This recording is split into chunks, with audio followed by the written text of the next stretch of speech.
우리 하나님의 말씀 같이 함께 낭독하겠습니다. 주보 3면에 오늘 두 군데 마태복음과 요한복음 4장 두 곳 우리 같이 한 목소리로 천천히 함께 낭독하겠습니다. 예수께서 모든 성과 촌에 두루 다니사 저희 회당에서 가르치시며 천국 복음을 전파하시며 모든 병과 모든 약한 것을 고치시니라. 무리를 보시고 민망히 여기시니 이는 저희가 목자 없는 양과 같이 고생하며 유리함이라. 이에 제자들에게 이르시되 추수할 것은 많되 일꾼은 적으니 그러므로 추수하는 주인에게 정하여 추수할 일꾼을 보내어 주소서 하라 하시니라. 요한복음 너희가 넉 달이 지나야 추수할 때가 이르겠다 하지 아니하느냐. 내가 너희에게 이르노니 눈을 들어 밭을 보라. 씌어져 추수하게 되었도다. 거두는 자가 이미 삭도 받고 영생에 이르는 열매를 모으나니 이는 뿌리는 자와 거두는 자가 함께 즐거워하게 하려 함이니라. 그런즉 한 사람이 심고 다른 사람이 거둔다 하는 말이 옳도다. 내가 너희로 노력지 아니한 것을 거두려 보내었노니 다른 사람들은 노력하였고 너희는 그들의 노력한 것에 참여하였느니라. 아멘. 우리 시간의 특성, 나는 주를 섬기는 것에 후회가 없습니다 라는 찬양, 우리 가사를 생각하면서 함께 드리겠습니다.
우리 한국 시간으로 내일 17일은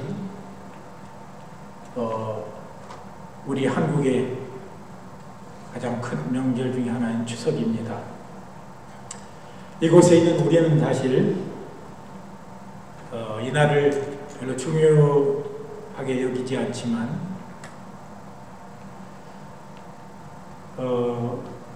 사실 우리가 이곳에 미국에 이주해온 뒤로 그렇게 추석 명절과 또 그 다음에 구정 명절은 그렇게 우리가 중요하게 지내지는 않고 있습니다. 그런데 우리가 한국에서 성장해왔고 한국의 문화를 접했던 그런 사람들은 아직도 마음속 깊은 곳에 자리 잡고 있는 고유의 명절이 추석입니다. 또 저희 집은 이 추석이 되면은 조금 더 특별한 그런 이유가 있는데, 저희 2년 전에 돌아가신 아버님의 생일이 추석날입니다. 그래서 되게 추석이 되면 온 가족이 모여서 음식을 차리고서 함께 모여서 그렇게 지내는 그런 전례가 있었습니다. 사실 이 한국의 추석이란 우리 조상들이 미국의 추수감사절처럼 처음 추수한 곡식들에 대한 감사의 제를 시행하는 날입니다. 제가 한국에 있을 때 이 추석날 밥을 할 때 특별히 쓰는 그 월벼라는 쌀이 있는데 정말 처음 익은 그의 벼를 쪄서 그 밥을 만들어서 먹으면 정말 맛있고 감사했던 그런 기억들이 납니다. 이렇게 우리 고유의 명절 추석에는 처음 익은 열매들을 가지고 음식들을 차려 조상에 대해서 감사하고 또 재해를 해서 지켜주신 하늘의 신께 또 감사하는 그런 날이 추석 같습니다. 우리가 가을이 되면 늘 우리는 여러 가지 곡식과 열매가 익어가는 그런 것을 보면서 우리의 인생의 흐름을 늘 생각해 봅니다. 우리 인생도 이렇게 가을이 되어서 열매를 거둬야 될 때가 되지 않았나 하는 그런 생각들을 늘 우리는 가을이 되면 하곤 합니다.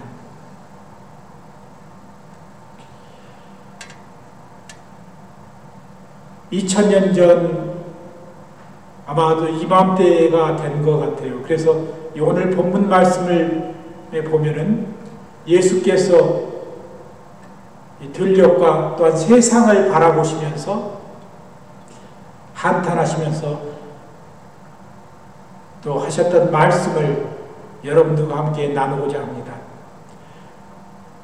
오늘 마태복음 9장 37절 38절에 보니까 이에 제자들에게 이르시되 추수할 것은 많되 일꾼은 적으니 그러므로 추수하는 주인에게 청하여 추수할 일꾼들을 보내어 주소서 하라 하시니라 하고 말씀하셨습니다. 저는 예수님이 진심으로 말씀하고자 했던 영적인 추수, 그 영적인 추수를 담당하는 일꾼은 어떤 사람일까? 또 우리가 사는 이 세대 가운데 우리는 그 추수하는 일꾼으로서 어떠한 삶을 살아야 하는지를 생각해 보고자 합니다. 본문 35절에는 예수께서 공생에 하셨던 세 가지 공생의 하셨던 일 중에 세 가지 중심 사역이 등장합니다. 정확하게 영어 성경, 아니 원어 성경에 정확하게 세 가지의 예수님의 사역을 언급하고 있습니다. 첫째는 디다케 원어 성경, 영어로 해석하면 티칭, 가르치는 그런 일을 주님은 하셨습니다. 둘째가 케루소라고 프리칭하는 것, 외치는 것, 전파하는 것을 말합니다. 세 번째 테라피움, 힐링, 즉 치유하는 사역입니다. 예수님께서 공생애를 시작하시자마자 외치시면서 여러 가지 안전뱅이 또 여러 가지 그 오늘날로 말하자면은 그 한센병 같은 사람들, 여러 가지 병자들, 혈육병 이런 사람들을 만나시면서 그들을 사랑하는 마음으로 치유하시고 고쳐주셨습니다. 이것이 어쩌면 예수님의 복음 사역의 시작일지 모릅니다. 그래서 우리 그리스도인들에게 성령의 은혜를 받으면 여러 가지 치유의 역사들이 나타나는 것입니다. 그리고 예수님께서 하셨던 이 가르침의 사역, 예나 지금이나 이 사람들은 자기가 많이 안다고 생각하고 가르침에 대해서 그렇게 잘 가르침을 받으려고 하지 않는 풍습이 그런 습관이 있는 것 같습니다. 대개 예수님 때에도 많은 유대인들을 비롯한 그 자기가 스스로 많이 배웠고 높은 위치에 있던 사람들은 예수님의 가르침을 듣지 않았습니다. 그러나 많은 순수한 무리들이 예수님의 가르침을 받고 그들의 희망과 소망으로 가득 차 있었습니다. 그리고 이 예수님께서 특별히 이 천국 복음을 전파하셨는데, 물론 세례 요한부터 시작한 이 말이지만 회개하라 천국이 가까웠느니라. 그 천국은 막연히 먼 날 올 그 천국이 아니라 바로 예수님과 함께 있을 때 예수님을 나의 구주로 받아들이고 예수님의 안에 들어갈 때 우리가 누리는 천국의 하늘나라의 그런 분위기를, 하늘나라의 은혜를 우리는 받을 수 있는 것입니다. 오늘날 우리 현대 교회가 성경적으로 보면 해야 할 네 가지의 일이 있습니다. 첫째가 말씀의 선포입니다. 이것은 캐리구마라고 말합니다. 둘째가 가르치는 것이고, 이것은 두 가지는 예수님께서 친히 하셨던 그런 사역입니다. 나머지 두 가지는 셋째가 이 교제, 코이노니아라는 것을 코이노니아이고, 그 다음에 넷째가 이제 프로스큐네오, 예배 드리는 이 네 가지의 사명이 교회의 할 일입니다. 그런데 이 시대의 교회를 보면은 너무 한두 가지에 치우쳐서 그렇게 교회가 운영돼 가고 있는 것을 우리는 보게 됩니다. 진정한 교회라면 이 네 가지의 기능을 다 할 수 있는 교회가 되어야 하는 것입니다. 그래서 이 네 가지의 일을, 사명을 다 가장 감당할 수가 있는 그런 첫째 기본적인 그런 복음의 기초는 바로 예수님이 말씀하셨던 이 추수꾼, 우리는 추수한 일꾼이 되어야 하고, 또 추수한 일꾼의 마음으로 우리는 영적인 은혜를 받고 살아야 하는 것입니다. 오늘날 교회의 본래 모습이 상실되어 가고 추수꾼의 원래 본분을 상실함으로 말미암아 여러 가지 이단들이 오히려 자기가, 한국에 말하자면 이 한 교단에 특별히 예를 들어서 이 신천지라는 교단들은 자기들이 정말 훈련 잘 된 그런 신도들을 가리켜서 추수꾼이라 해서 이 기성교회 안에 들여보내가지고 교회를 현혹시키고 타락에 빠지게 합니다. 또 많은 사람들을 유혹해서 자기의 편으로 만들고 있습니다. 우리는 이럴 때 진정한 예수님 말씀한 그 추수할 일꾼이 어떠한 사명을 살아야 하는지를 우리는 생각해 보아야 합니다. 이 추수꾼이 해야 할 영적인 추수할 일꾼 어떠한 마음가짐과 삶을 살아야 할까요? 첫 번째, 하늘을 의지하는 겸손함이 있어야 합니다. 세상의 전력의 추수가 그러하듯이 하나님의 도움 없이 진정한 추수할 수 없는 것입니다. 우리는 우리의 능력의 한계에 도달했을 때 기도하는 습관을 우리가 가져야 합니다. 사실 우리가 신앙생활을 어느 정도 하고 믿음의 어느 정도 경지에 도달하다 보면 우리가 겸손하지 못하고 우리의 하는 일이 모두 내가 잘나서 했다고 생각하는 경우가 많이 있습니다. 옛날 유럽의 슬로베니아에 선교를 했던 한 선교사 부부는 이렇게 얘기를 했습니다. 하나님은 우리의 삶에서 닥친 문제보다 주의 더 큰 은혜를 우리에게 주셔 그것을 이기게 하신다고 하셨습니다. 하나님은 우리의 환경을 전혀 고난 없이 들어가게 하시는 것이 아니라 그 고난이 닥치는 속에서도 더 큰 은혜를 주셔 하나님과 함께 동행하는 삶을 살게 하신 것입니다. 두 번째, 진정한 추수하는 일꾼은 수고하는 열매를 기대해야 하는 것입니다. 자기가 피땀 흘려 노력한 열매를 기대해야 하는 것입니다. 오늘 우리가 두 번째 읽은 요한복음 4장 38절에 내가 너희로 노력치 아니한 것을 거두려 보내었느니 다른 사람들은 노력하였고 너희는 그들의 노력한 것에 참여하였느니라고 하였습니다. 사실 이 말씀처럼 오늘날 이름도 없이 빛도 없이 수고한 성도들의 노력으로 많은 심지어는 사역자들도 그런 열매를 얻어가고 있습니다. 그런데 우리가 신앙적으로 살다 보면 너무 다른 사람이 노력한 것에서 얻는 것이 편하고 좋다 보니까 그것을 추구하고 사는 타성에 젖어서는 안 됩니다.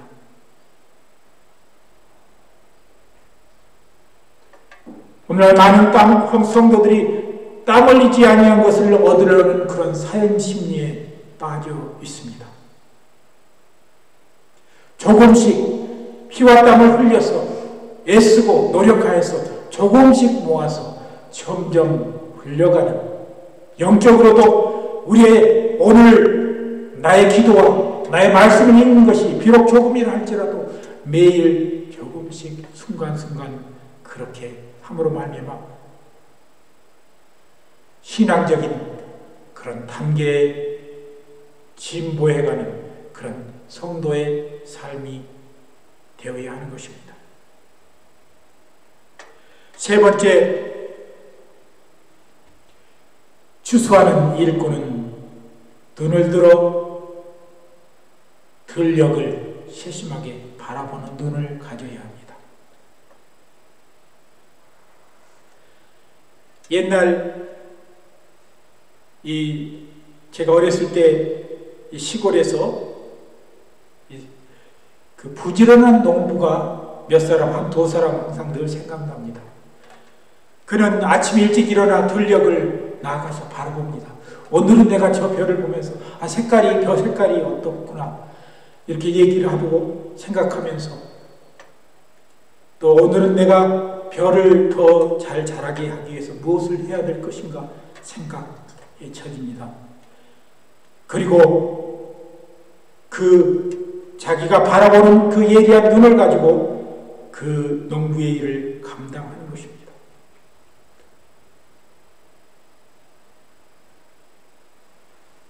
이 농부가 곡식을 바라보기만 해도 그 곡식의 상태가, 자라가는 상태가 어떠하다는 것을 쉽게 간파한다고 합니다. 오늘 우리의 영적인 눈도 마찬가지입니다. 우리가 영적인 추수를 하기 위해서는 우리 스스로 영적으로 예리한 눈을 가져야 합니다. 시대를 직시하지 못하고 그저 자기 것만 생각하고 근시적인 눈을 가지면 안 됩니다. 멀리 바라보고 크게 바라보는 그런 성도의 눈을 가져야 합니다. 또 멀리 바라보지만 독수리처럼 그렇게 가장 조그만 것까지 멀리서 바라볼 수 있는 그런 예리한 영적인 눈을 가져야 하는 것이 우리가 영적인 추수의 일꾼들이 가져야 할 그런 안목입니다. 네 번째, 추수할 일꾼은 때를 기다리는 사람이 되어야 합니다.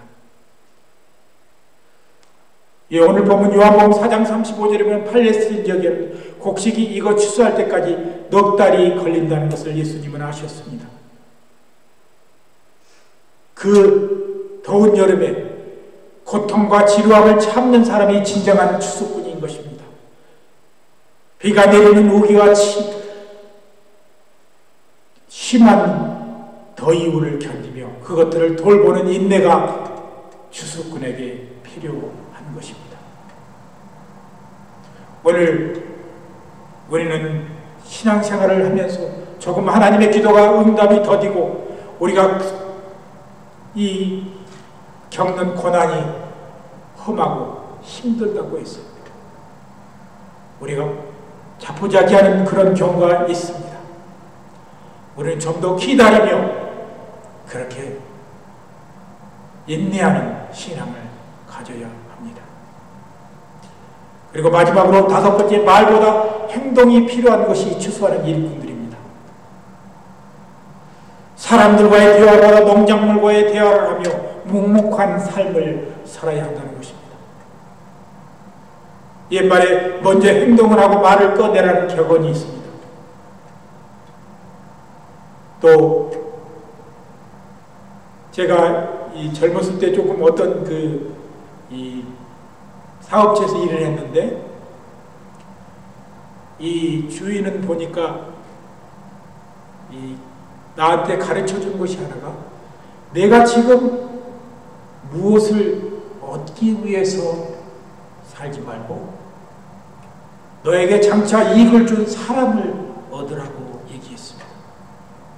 이것은 아마 모든 세상 사람들이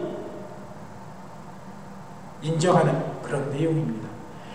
이윤을 얻기보다 사람을 얻으라는 상도가 있습니다. 우리 시대에 우리는 말보다는 행동으로서 우리가 영적인 삶을 살아야 한다는 것입니다. 이제 말씀을 마치려 합니다. 추수를 기다리는 사람은 늘 자기의 곡식이 풍성한 열매를 맺을 꿈을 꾸듯 영적인 추수꾼은 주위의 사람에게 늘 희망을 주는 사람이 되어야 합니다. 우리가 방금 전에 제기한 말보다는 행동이 하라 했지만 우리의 말은 커다란 능력을 가지고 있습니다. 이 우리의 혀가 결국 내밀면 길어봐야 15cm인데 이 혀로서 사람을 죽이기도 하고 살리기도 하고 사람에게 놀라운 희망을 주기도 합니다. 우리는 그것으로 좋은 말, 참된 말을 하고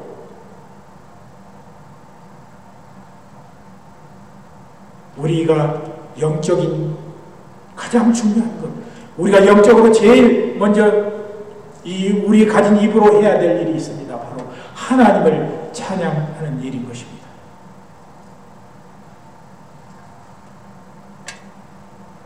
이 추수꾼을 원어로 하면 나리스테스라고 하는데 나리세이라는 동사에서 왔는데 이 뜻은 기뻐하라, 즐거워하라는 안심하라는 뜻이랍니다. 그렇기 때문에 우리는 진정한 추수꾼은 나의 주인이 내게 일을 주신 것만으로도 감사하고 나의 주인이 나와 함께하고 있고 나를 뒤에서 서포트하고 있는 것만으로 감사해야 합니다. 우리 주님이 우리 예수님께서 또한 약속한 성령을 통해서 우리를 늘 돌보시고 우리와 함께 하심으로 우리에게 기쁨을 주십니다.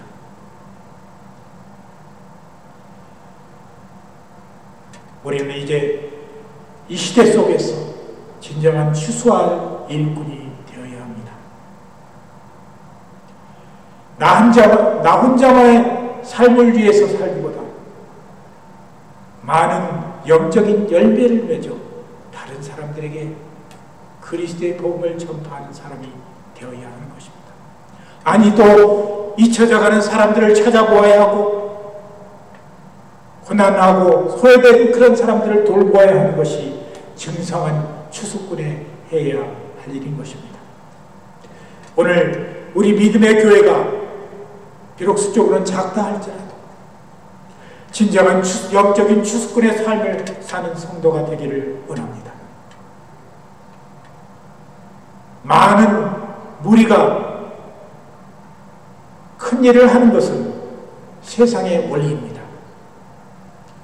그러나 그리스도 한 분으로 시작해서 세상의 3분의 1이 복음화가 되는 것, 이것이 바로 기독교의 그런 진리인 것입니다. 우리는 우리 몇 사람이 한 마음 한 뜻이 주 안에서 하나 되어 주의 추수의 일을 감당할 때 앞으로 많은 열매들이 우리 세대는 물론 우리 다음 세대에 이루어질 거라는 우리는 확신을 가져야 합니다.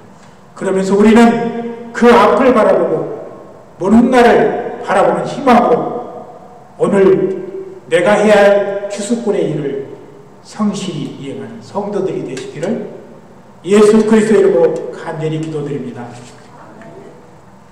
함께 기도합니다.